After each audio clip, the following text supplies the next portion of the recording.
En Côte d'Ivoire, une affaire judiciaire retentissante vient de secouer les sphères politiques et économiques du pays. Le 27 février 2025, le tribunal de commerce d'Abidjan a rendu une décision lourde de conséquences. La Société nationale d'édition de documents administratifs et d'identité, SNED, dirigée par Adama Bictogo, président de l'Assemblée nationale, a été condamnée à verser la somme colossale de 6 milliards de francs CFA, soit environ 9,5 millions d'euros, à Martine Kofi Studer, présidente d'Africa Global Logistics, AGL.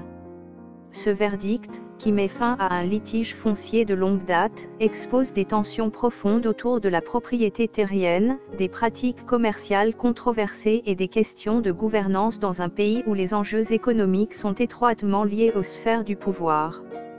L'origine de cette affaire remonte à plusieurs années, lorsque la Société de transport lagunaire, STL, une filiale du groupe SNED, a entrepris d'exploiter un terrain situé en bordure lagunaire pour y établir une gare fluviale.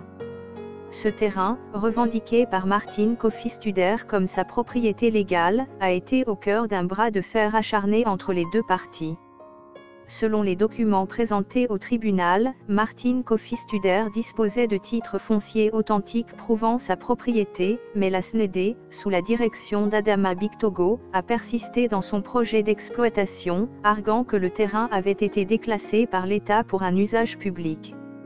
Cependant, ce déclassement s'est révélé être un point de discorde majeur, les juges ayant finalement conclu que les relevés topographiques présentés par la SNED pour justifier cette expropriation étaient falsifiés. Ce scandale ne se limite pas à une simple querelle de propriété. Il met en lumière des pratiques douteuses qui ont terni l'image de la SNED et, par extension, celle d'Adama Bictogo, une figure politique influente en Côte d'Ivoire. Les faux documents topographiques, les décrets présidentiels contestés et les tentatives d'expropriation sans compensation adéquate ont alimenté les soupçons de manœuvres illégales orchestrées pour s'approprier un bien privé au profit d'intérêts économiques liés à une entreprise publique. À l'époque, un accord avait pourtant été conclu entre les deux parties. La SNED s'était engagée à verser 3 milliards de francs CFA à Martine Kofi Studer en guise de dédommagement pour l'utilisation du terrain. Mais cet engagement n'a jamais été pleinement honoré, précipitant une escalade judiciaire qui a culminé avec la décision récente du tribunal. Pour Martine Kofi Studer, cette victoire judiciaire représente bien plus qu'une simple réparation financière. Femme d'affaires respectée et présidente d'Africa Global Logistics, elle incarne une figure de résilience face aux abus de pouvoir et aux tentatives d'empiétement sur les droits de propriété privée. Son combat met en exergue les défis auxquels sont confrontés les entrepreneurs en Côte d'Ivoire, où la frontière entre intérêt public et privé est souvent floue.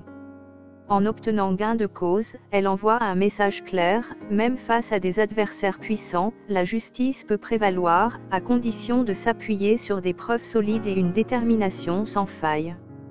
Du côté de la SNED et d'Adama Bictogo, la réaction ne s'est pas fait attendre. Peu après l'annonce du verdict, des représentants de l'entreprise ont exprimé leur intention de contester la décision devant les instances supérieures. Ils envisagent également de se retourner contre l'État ivoirien, qui l'accuse d'avoir manqué à ses obligations dans la gestion du déclassement du terrain. Cette stratégie de contre-attaque soulève des questions cruciales. Jusqu'où ira ce feuilleton judiciaire ? Et dans quelle mesure les contribuables ivoiriens pourraient-ils être appelés à payer les pots cassés d'un litige né de pratiques controversées ? Pour l'heure, la SNED se trouve dans une position délicate, tiraillée entre l'obligation de respecter le jugement et la volonté de préserver ses intérêts économiques et son image publique. Au-delà des protagonistes directs, cette affaire a des ramifications profondes pour la Côte d'Ivoire.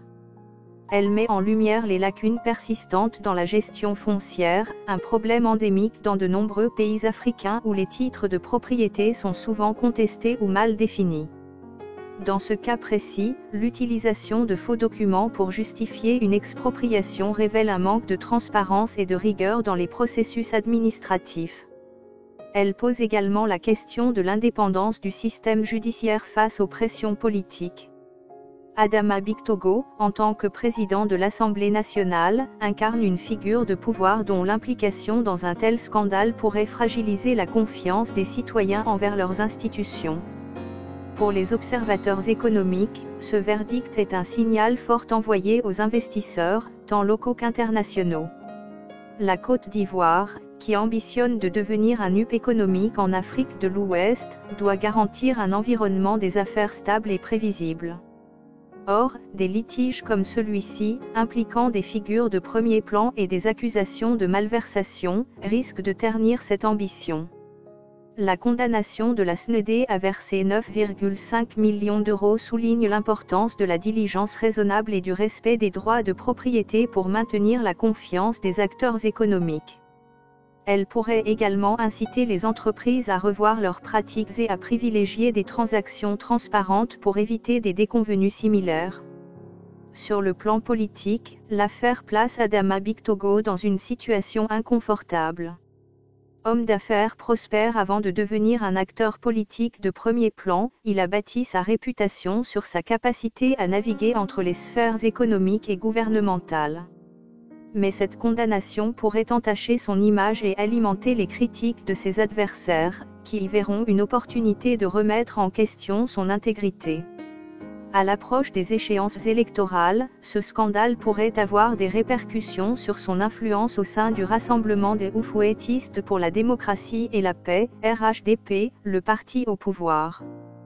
Pour Martine Kofi Studer, en revanche, cette victoire renforce sa stature de femme d'affaires influente et respectée. À la tête d'Africa Global Logistics, elle joue un rôle clé dans le développement du secteur logistique en Côte d'Ivoire, un domaine stratégique pour l'économie nationale. Sa ténacité dans ce litige pourrait inspirer d'autres entrepreneurs à faire valoir leurs droits, même face à des adversaires de poids. Cependant, elle devra rester vigilante, car la bataille judiciaire est loin d'être terminée. Les recours envisagés par la SNED pourraient prolonger ce feuilleton pendant des mois, voire des années, maintenant l'incertitude autour de l'exécution effective du jugement. En définitive, l'affaire SNED contre Martine Kofi Studer dépasse le cadre d'un simple différend commercial. Elle cristallise les enjeux de gouvernance, de transparence et de justice qui conditionnent l'avenir de la Côte d'Ivoire.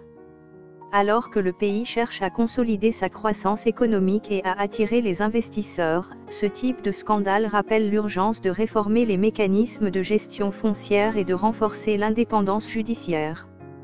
Pour l'heure, tous les regards sont tournés vers les prochaines étapes de cette saga. La SNED parviendra-t-elle à renverser la décision ? L'État sera-t-il finalement impliqué ? Une chose est sûre, cette affaire continuera de faire couler beaucoup d'encre et de susciter des débats passionnés dans les mois à venir.